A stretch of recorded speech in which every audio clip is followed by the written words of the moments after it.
de Rabbi Uri de Strelisk, un des élève du Baal Shem Tov. Rabbi Uri de Strelisk, c'était un tzaddik énorme. Énorme. Rabbi Uri de Strelisk, on l'appelle le Saraf, le Séraphin. Et Rabbi Uri de Strelisk, il était mamash, il a connu Rabbi Nathan, il a été annulé devant Rabbi Nathan. Et Rabbi Uri de Strelisk, tous ses élèves, c'était des élèves qui étaient très pauvres. Des gens simples, très simples, des gens pauvres qui ne travaillent pas, etc. Mais les gens simples qui ne travaillent pas, toujours, ils ont beaucoup plus d'émouna que les autres.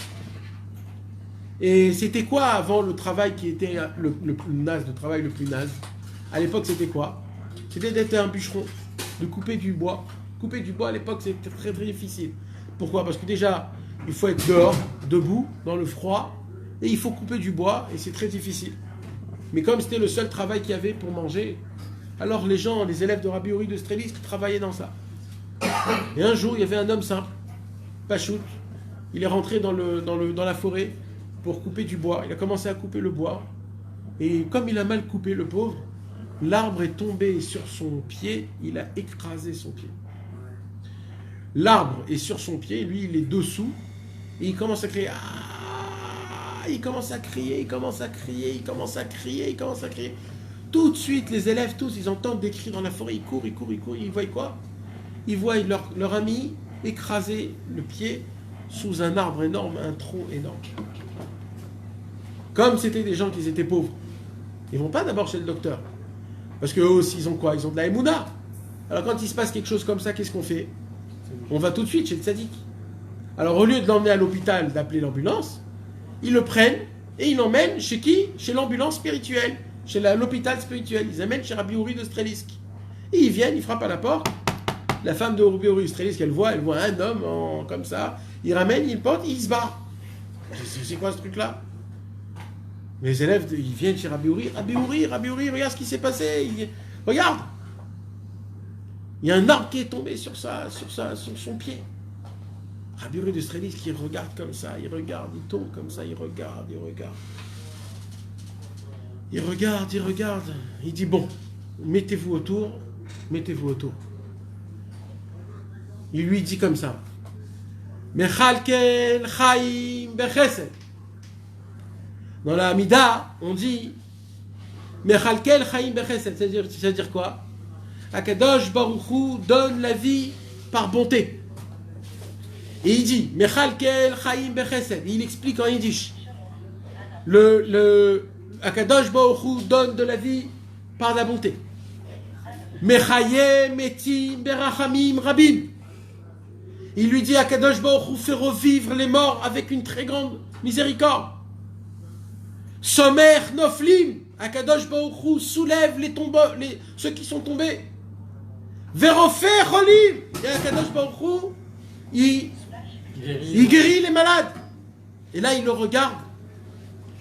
Tu es ma mine qu'Akadosh Baruch Hu il est refait cholim. Il lui dit Rabbeinu, quel anima amin? Il dit t'es ma mine? Il dit quel? Alors lève-toi. Il essaie de se lever, impossible, c'est écrasé complètement, il n'y a plus de tibia, il n'y a plus rien. C'est écrasé complètement. Alors il dit tu n'as pas encore de la émouna. On va reprendre depuis le début. Mechalkel chaim bechesed. Et là il commence, et là il comprend que sa vie dépend de cette émouna. Là il comprend que toute sa vie c'est maintenant ce passouk-là. Mechalkel chaim bechesed. Quand tu dis le matin Mechalkel chaim bechesed, tu y crois vraiment qu'Hachem te donne la vie par pitié et miséricorde? Alors il lui dit Mechalkel chaim bechesed, Mechaye metim berachamim rabim, Somer noflim, Verofer cholim. Et là il lui dit tu es ma mine qu'Hachem il est refer cholim. Il lui dit Ken. S'il lui répond Ken, c'est qu'il sait qu'il va lui dire de se lever, donc il a un peu d'émouna quand même. Alors il lui dit lève-toi. Si tu es ma mine, lève-toi. Et là il essaye de se lever, il n'arrive pas. Alors, il a dit t'es pas ma mine. Alors on va reprendre dès le début. Mechalkel chaim bechesed. Mais qu'est-ce que vous croyez qu'à l'époque c'était comme ça? Tu sors pas tant que t'es pas un tzaddik. Tu sors pas tant que t'as pas la émouna. Pourquoi ils l'ont emmené là-bas? Pour faire du joujou? Pour prendre une bracha du Rav? Il n'y a pas de brachot. Il y a de la vodat Hashem. Et là, il le reprend, Mechal Kel, Chaï Bechesed, en criant, pleurant. Et lui, il dit, Ani Mamin, tout Ani Mamin. Verofer Cholim, Ani Mamin, en pleurant, en criant, il dit, Ani Mamin. Je suis Mamin Bemet Kachamid Barach. Malgré que le tronc, parce que mes amis, c'est ça qu'il faut être Mamin. C'est quoi d'être Mamin? Le tronc, il est énorme. Le tronc, quand il est tombé, il s'est écrasé dans le pied, mes amis. Il a bien écrasé l'os. D'accord? Quand tu as écrasé l'os, il faut opérer. Il faut mettre des vis. Il faut mettre un truc. Alors maintenant, c'est quoi tout ça? Tout ça, c'est des barrières de la Emouna. Docteur, opération, vis, prothèse. Tout ça, c'est des barrières de Emouna. Papam, papam, papam, papam. Mais non, mais jamais ça existait. Ambulance, docteur, hôpital, Tofes Arba, Tofes Ramesh, tout ce que tu veux. Tout ça, c'est des problèmes de Emouna. Maintenant, un homme, pour se renforcer dans l'Emouna, il faut qu'il enlève ces choses-là. C'est quoi? Ces barrières de nature. Pas d'ambulance, pas de docteur, pas de Tofes Arba, pas d'opération, pas... Tout ça, il faut être mamine. Si Akadosh Baruch Hu, il a mis de la puissance, que le tronc d'arbre, il m'a écrasé mon pied, de la même façon, Akadosh Baruch Hu, il peut faire en sorte que mon pied se remet tout en même temps, et comme si de rien n'avait. Et lui, il a dit, Ani mamine. Alors il a dit, ah bon? T'es mamine? Ben lève-toi. Et là, il s'est levé. Il s'est mis debout. Il lui a dit maintenant, frappe avec ton pied. Fais comme ça, je veux voir Béhémet. Et là, il commence à faire comme ça avec son pied écrasé. Il n'y avait plus rien, mes amis. Il n'y avait plus rien. Et ils sont repartis chez eux à la maison pour une nouvelle journée. C'est pas que c'est beau, c'est la Emouna. Mes amis, si on aurait la Emouna, tout ce qu'on ferait, ça sera double, triple et quadruple. Tout ce qu'on fait, c'est fois 1000. La Emouna, elle multiplie ton acte. La Emouna, c'est simple, mes amis. Vous savez, c'est quoi la Emouna? Emouna, c'est Seder Zraïm. Emouna, c'est ça qui fait pousser. Comme ça, la Gemara dit. Ça veut dire quoi? Ça veut dire, en fait, tout ce qu'on fait, nous, aujourd'hui, ce sont des graines. Il y a des graines de Hatzot, il y a des graines de Hitbodedut, il y a des graines de Shmirat Abrit. C'est des graines que tu mets dans... Mais tu sais combien de graines tu peux mettre et ça pousse pas? Plein. C'est quoi qui fait faire que la graine, elle pousse? C'est la Emouna. La Emouna, c'est quoi? C'est une puissance qu'elle rentre dans la graine et qu'elle te dit pousse, pousse, pousse, pousse, pousse. Et ça fait pousser des arbres énormes. Un homme, il peut faire tout, mais s'il n'a pas la Emouna, ça ne pousse pas. Il ne voit pas des fruits de son Chatzot. Il ne voit pas des fruits de son Avodat Hashem. Il ne voit pas des fruits de tout ça. Pourquoi? Parce qu'il est loin, le pauvre. Il n'a pas d'Emouna.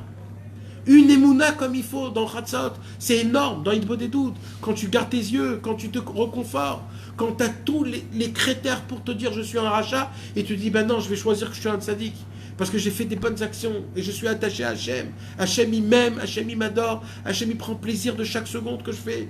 Mon seul problème c'est que je crois qu'Hachem il n'est pas avec moi. Mais moi je dois me renforcer qu'Hachem il est avec moi tout le temps, partout. Là où je suis, Hachem il est avec moi. Et là où je suis, Hachem il me parle. Là où je suis, Hachem il est en train de me donner des conseils, comment me rapprocher de lui. Le problème c'est que moi je ne l'écoute pas. Il est tout le temps avec moi, Hachem. Hachem il s'est jamais dit œuf de moi. Il n'a jamais fait ça, Hachem. Hachem il me veut que moi tout le temps. Toujours on doit le dire ça. Toujours on doit le vivre. Hachem il est tout le temps avec nous, chaque seconde, en train de nous parler, en train de nous dire comme ça, comme ça. C'est pas pour rien que j'ai mis ça ici, c'est pas pour rien que lui il est venu ici, c'est pas pour rien que tout ça. Tout ça je suis en train de te parler, tout c'est moi. Tout ce monde c'est moi. Tout ce que j'ai créé, c'est que pour que tu puisses toi servir Hachem, pour que tu puisses me voir à travers tout. À travers tout ce que tu peux. Me découvrir partout. Mais le problème c'est qu'on n'est pas là, Emouna. On croit qu'Hachem il est que dans une synagogue, ou alors que dans le Likutei Tfilot, ou alors que quand je me lève Hatzot. Non, Hachem il est partout. Il est même dans tes ta'avot, même quand tu délires dans tes ta'avot, donc quand tu vas dans des ta'avot, Hachem il est là-bas, il sait que c'est ça qui te fait faire kiffer, donc il te donne tout ça pour que tu te rappelles un jour que c'est lui qui t'a donné ça, et là tu auras honte, et là tu vas te rapprocher de lui. Rien que pour ça il te le donne. Rien que pour ça il te fait faire kiffer. Pour que tu puisses comprendre que ça vient même ça vient de lui. Même tes kiffs, ça vient de lui.